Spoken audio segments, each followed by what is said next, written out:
Tapi saya sarankan kepada para pemirsa semuanya ketika sakit kemudian datang ke seseorang lah, katakan orang pintar, kemudian dikasih tahu bahwa ini dikerjain orang, gitu ya. Ada yang ngerjain, bahasanya biasanya kan seperti itu.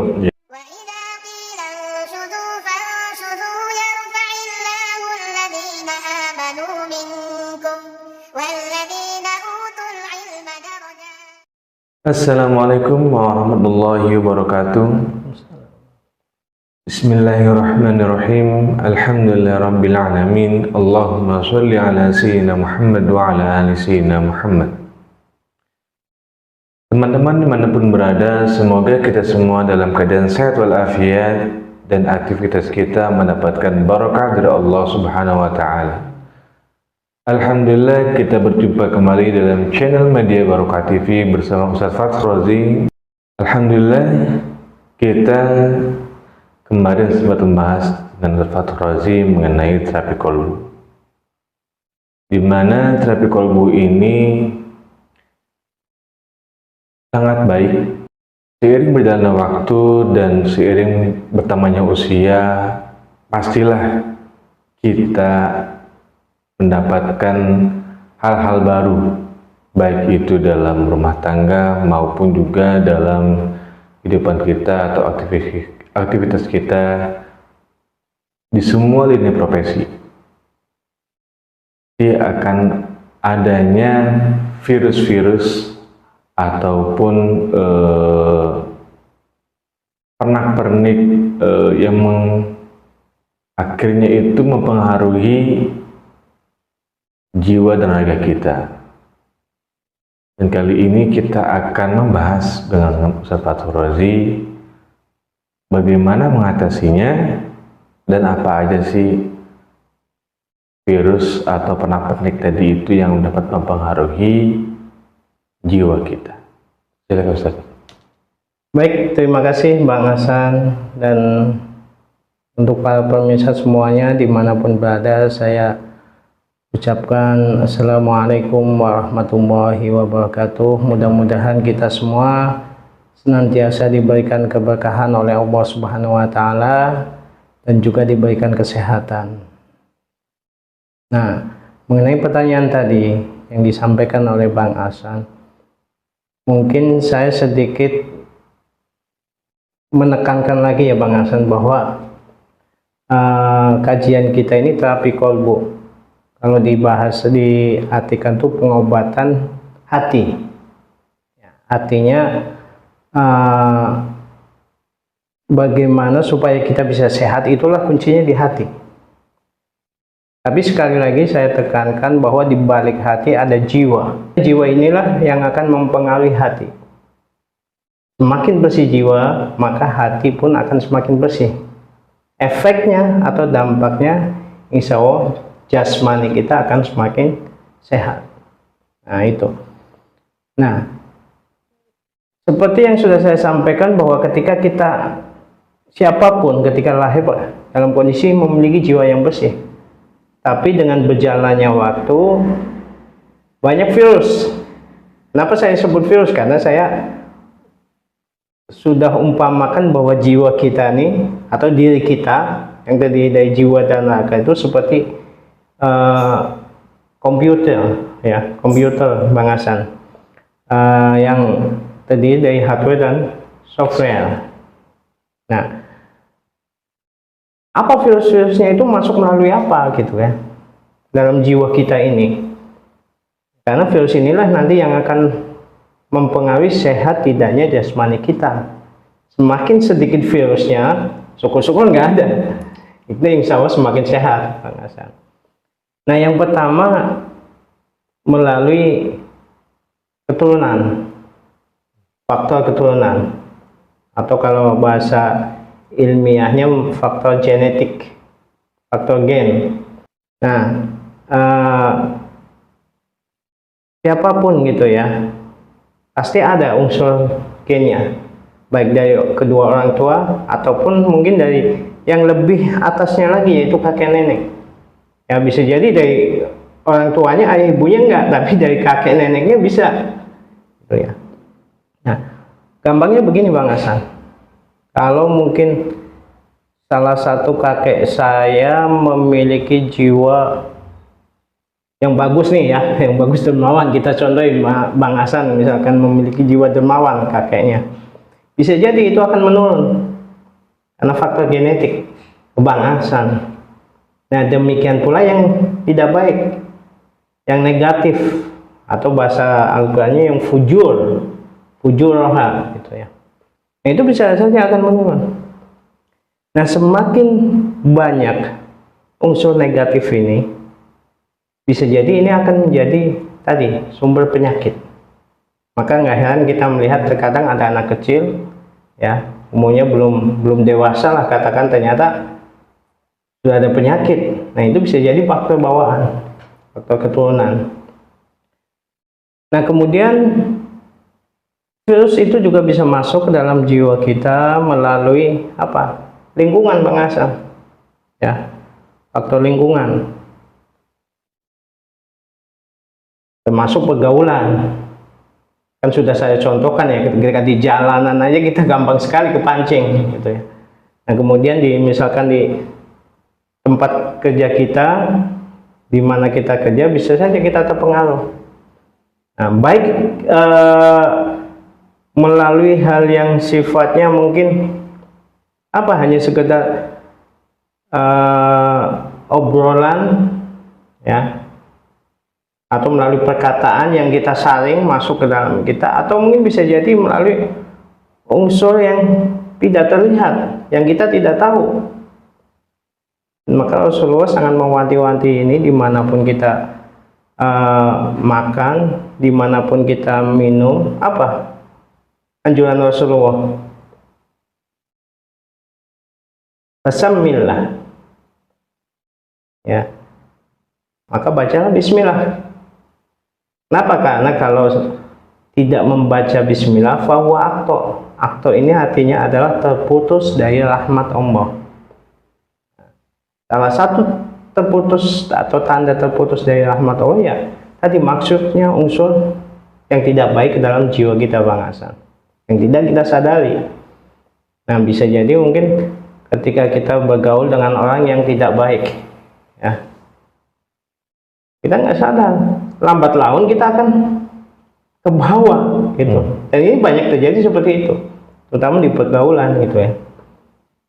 Nah maka Rasulullah itu mengumpamakan ketika kita berteman ya, harus hati-hati. Apa kata Rasulullah? Masalul jalisi sholih wal jalisi su.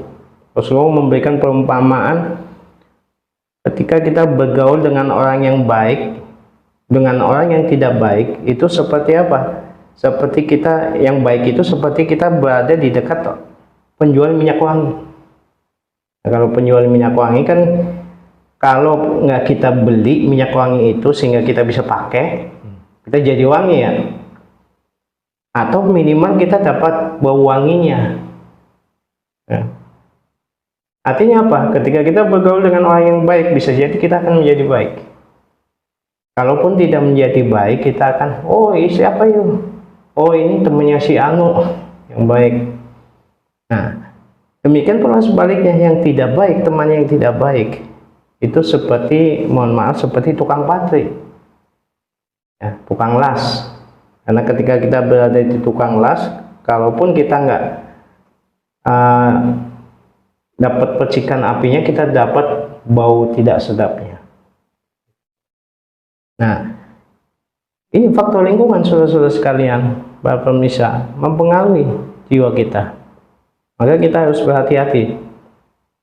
Kemudian faktor perbuatan, Bang Hasan.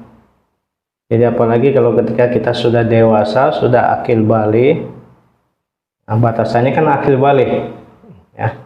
Kita melakukan satu perbuatan yang tidak baik ya, itu akan masuk dalam jiwa kita. Asal atau dampak efek tidak baiknya itu akan masuk.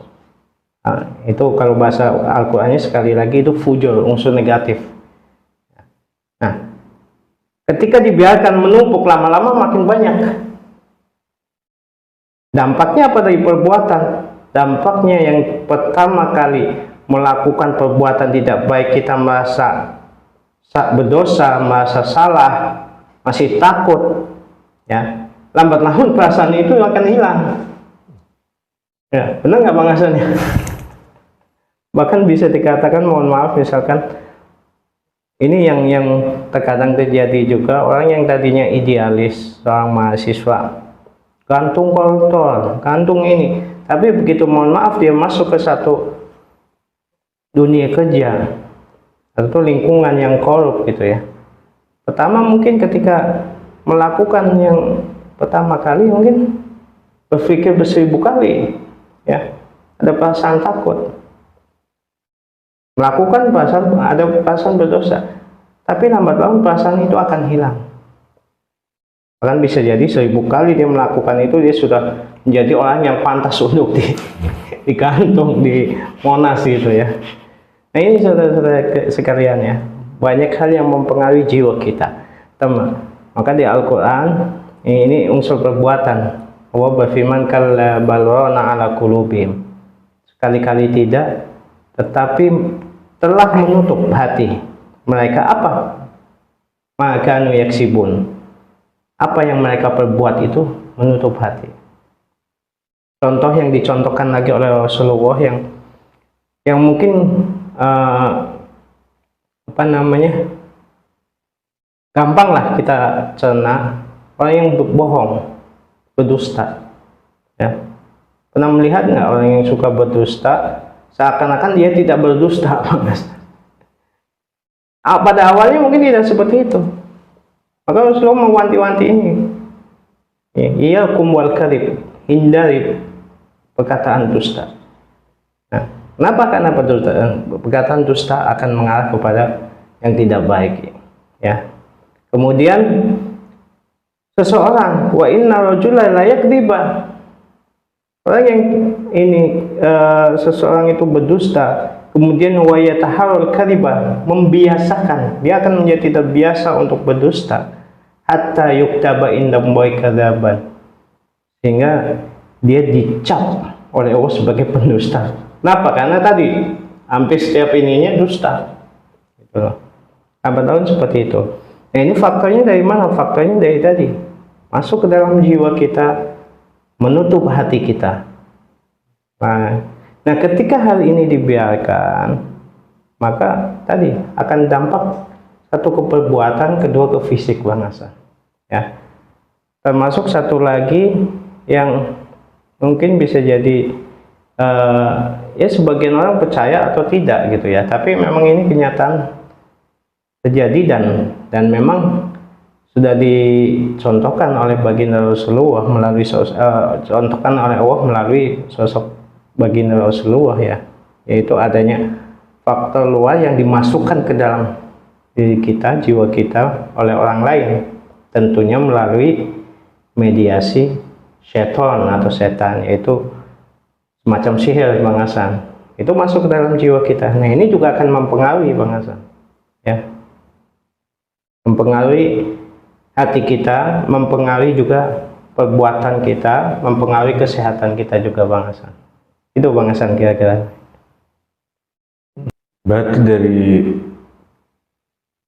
beberapa faktor itu kan, dari genetik, dari lingkungan, pergaulan, gitu kan, dari yang orang tidak senang kita, gitu. Mungkin faktor yang terbesar itu menurut tadi saya bukan dari lo sampaikan gitu ya. Faktor ketiga ini, ketiga dan ya keempat yang mungkin nggak semuanya merasakan, tapi ya pasti ada yang merasakan sih hal seperti itu. Terus bagaimana saat kita menanggulangi hal-hal seperti itu, Ustaz?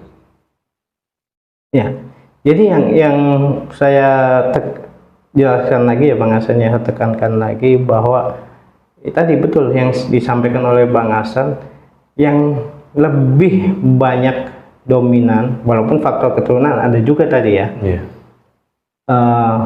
Untuk saat ini adalah faktor tadi perbuatan dan faktor yang diperbuat orang lain, ya, artinya dengan mediasi setan, sihir, teluh dan saudara-saudaranya.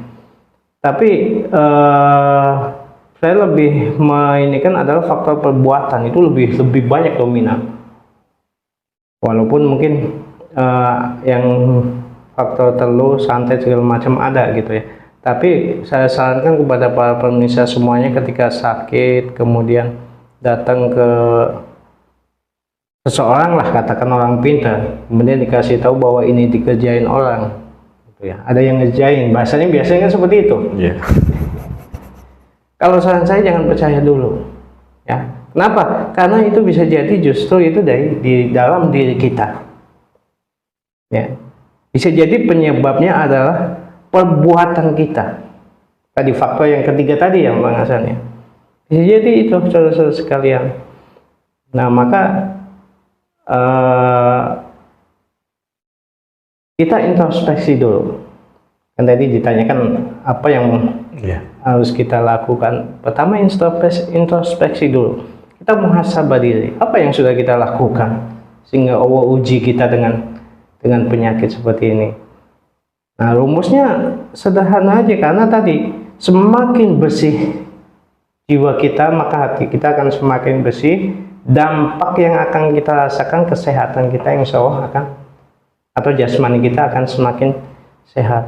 Maka tugas kita adalah, apalagi sudah diuji seperti itu Bang Hasan ya, maka adalah membersihkan diri kita.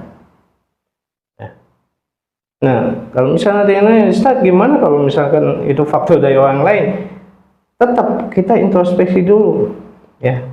Kita bersihkan diri kita dulu. Kemudian kita, rumusnya kan kalau dari orang lain, dikerjain orang lain, itu Allahus Somad, kita yakin bahwa Allah tempat bergantung kita. Ya. Jadi kepasrahan total kita kepada Allah Subhanahu Wa Taala. Itu Bang Hasan. Dengan kita banyak mengingat itu ya, kita berzikir itu salah satu metode langkah awal untuk mengantisipasi sambil kita mengantisipasi diri kita ya Ustaz. Ya. Nah Ustaz, mungkin sebagian teman-teman ada yang merasakan itu dia sakit di bagian belakang hingga entah mungkin dia itu berhalusinasi ataupun dia merasakan kok ada semacam kayak bisikan itu untuk mengarah hal-hal yang melanggar kaidah. Ini kan walaupun mungkin tadi kita sudah paham gitu kan, tapi kalau kita dalam kondisi yang tidak stabil ini kan menjadi sebuah pertanyaan, apa yang harus kita lakukan? Saya kan Ustaz menjabarkan. Ya. Kalau soal tadi kan sakit di bagian belakang ini tulang punggung misalkan ya. Ya. Tulang punggung. Nah, kemudian ada bisikan gitu Bang Hasan ya. Ya. Nah, bisikan ini nanti insya Allah satu saat kita bahas secara khusus. Ini termasuk salah satu informasi gaib. Kenapa informasi gaib? Karena itu satu informasi yang bersumber dari sesuatu yang tidak terlihat oleh kita, ya. Atau bisa jadi mungkin dalam pandangan sebagian orang terlihat, tapi bagi orang lain belum tentu terlihat gitu ya. Yang jelas itu hal yang gaib gitu. Nah maka saran saya ini harus sangat berhati-hati. Ya, kenapa? Sangat tipis sekali. Bisa jadi itu malah lebih banyak bisikan yang tidak baik, bisikan syaitan yang tentunya tujuannya untuk mengarahkan kita kepada hal yang tidak baik. Maka saran saya tinggalkan itu. Nah, andai kata ada sakit seperti tadi, nah ini pernah juga ada yang tanya ke saya, ya, kalau nggak salah dari daerah Indramayu ya Bang Hasan. Saya sarankan pertama tadi introspeksi dulu. Nah kemudian saya mohon maaf saya nggak menerawang ini ya, tapi saya rasakan apa yang beliau rasakan terasa oleh saya. Itu sebenarnya bukan di punggung gitu ya, bukan di tulang punggungnya, tapi bersumber dari lebih ke sini, di dada, tapi bagian dalamnya, sehingga terasanya ke punggung gitu. Nah, ya sarannya cuma satu, introspeksi diri, muhasabah, perbanyak mohon ampun kepada Allah Subhanahu wa Ta'ala ya. Kemudian perbaiki amal ibadah kita dengan ikhlas, semua pasrahkan kepada Allah Subhanahu wa Ta'ala. Nah, mungkin di sini perlu saya tekankan Bang Hasan ya, bahwa walaupun ini judulnya terapi kolbu, saya nggak mengobati ya, nggak kayak terapi-terapi yang lain. Kenapa? Karena yang dengan judul terapi kolbu ini yang sebenarnya bisa mengobati adalah diri kita sendiri ya, di masing-masing para pemirsa di rumah, siapapun gitu ya, kita yang bisa mengobati. Nah, saya pribadi hanya menyarankan, mengarahkan, dan membantu kalau memang diperlukan, membantu untuk mendoakan ya, kita bantu dari jauh dengan doa ya. Seperti tadi kita rasakan apa yang saudara kita di Indramayu rasakan ya. Mudah-mudahan kalau memang beliau menjalankan apa yang saya sarankan, mudah-mudahan Allah berikan kesembuhan. Itu Bang Hasan. Ya, teman-teman dimanapun berada, kita sudah membahas mengenai terapi kolbu, kan. Terus faktor-faktor yang dapat mempengaruhi ketidakstabilan emosional kita sampai menyebabkan fisik kita itu mengalami sebuah ketidakstabilan. Itu banyak faktor. Ada 4 faktor, dari genetik, dari lingkungan, dari perbuatan, dan faktor X dari luar yang sengaja dimasukkan atau ditujukan ke kita. Dari semua itu, Dr. Rudy tadi menyampaikan untuk kita bermuhasabah, kita mohon kepada Allah, kita mendekatkan diri kita kepada Allah, hablum minallah kita perbaiki, dan hablum minannas kita juga perbaiki, agar kita itu dapat hidup dengan baik, dengan fisik dan jiwa yang sehat. Seperti itu. Dan mungkin tadi Ustaz sampaikan juga, pada nanti akan kita kupas ya, cara menyeluruh terkait mengenai faktor yang dari luar itu seperti apa, dan bagaimana kita masukkan disolusikan juga Bang Hasan. Ya. Mungkin sampai di sini dulu pembahasan kita, dan nantikan pembahasan kita yang lainnya. Dan jangan lupa untuk rekan-rekan sekalian atau teman-teman sekalian untuk like and share dan komentar positifnya, agar kami dapat terus memperbaiki channel ini dan terus dapat mengedukasi teman-teman sekalian dengan yang lebih baik dan edukasi yang lebih baik, dengan sehingga membawa manfaat dan keberkahan untuk kita semua. Wassalamualaikum warahmatullahi wabarakatuh.